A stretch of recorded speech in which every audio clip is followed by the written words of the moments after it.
In these trying times, it can be hard to deal with our anger. While it's one thing to deal with anger at a particular person, whether it be a spouse or a parent or a friend or, your friendly colleagues, it can be even more challenging to be angry at global situations. So joining us now, our relationship guru, Dr. Kirsten Lynn-Steele. Dr. Kirsten Lynn-Steele. Kirsten, great to see you. Thanks for being with us this morning.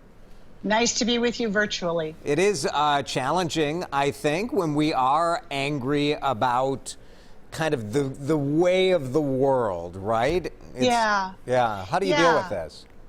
This is a hard place to be in. And we've been here for a while, and it looks like we might be here for another long while. And so one large conceptual way I like to think of this, I've been reading some of the people who research anger and, and how to manage it, what to do. And there are three things, sort of how I put together action, affiliation, and appreciation as like a global way of thinking about how to manage our anger. What does that mean when you say action makes sense, but affiliation, what does that mean? Yes. So action obviously is to choose something to do about it, right? So if it's, to do something about getting out the vote, make calls for people, if it's the political stuff you're upset about, if it's the coronavirus stuff, to, call your local, politicians, or, take care in your relationships, which leads us to affiliation. Affiliation means nurture your relationships, because that is a place where you can maybe let some of this out, where you're venting to friends, to loved ones. But pay attention to your relationships, I think, is the real takeaway here. And then appreciation, we hear about this a lot, but it's because it's so true. Think about what you have in your life that you can currently appreciate. Like, for example, today I'm appreciating that I have an air conditioner that continues to function, for example. It's a good day to appreciate that, for sure. Let's talk about some practical steps to try to calm yourself. And to be clear, we're not suggesting that you shouldn't be angry, or you can't channel that anger, but it's not productive to be constantly in a state of anger, right?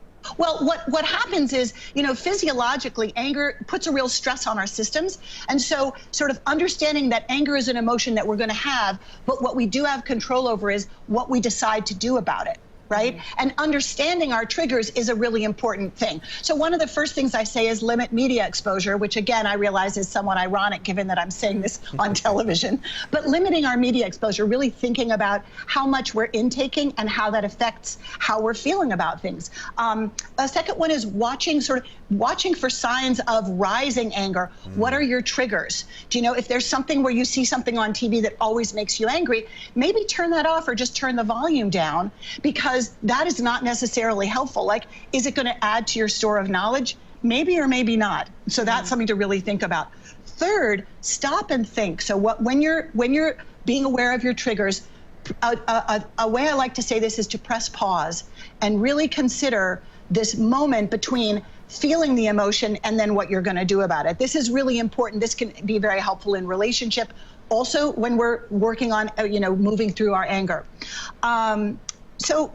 And we often have heightened energy. When we say hot with rage, we literally get warmer. And so we can sort of feel this energy, like we've got to do something. And especially after all this months of lockdown and, still having to be really cautious about where we go, I would say this is the time to do some exercise, to get out for a brisk walk, just go outside, or if you can't, sort of, maybe put on some loud music and dance around your living room, but something that will get the physical energy sort of moving through your body is really important frankly, for our well-being and for our health. And then lastly, I would say distractions are always helpful. Happy music. I've been listening to Beyonce's song Black Parade over and over and over again. Now I know all the words and I sing along in my car, and I find it very soothing. So find a song that means something to you, and that is can be a really sort of a way of caring for ourselves.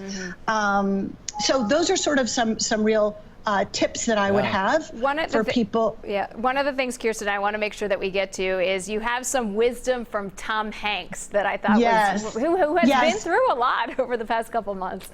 Yeah, this was so great. It was an interview with him, and he said, here's how he likes to think about it. You want to have an understanding of yesterday, a plan for today, and hope for the future. And I just find that really encapsulates a great way to look at going forward with our lives. Very good stuff. Kirsten, thank you. Yeah, thanks. Another special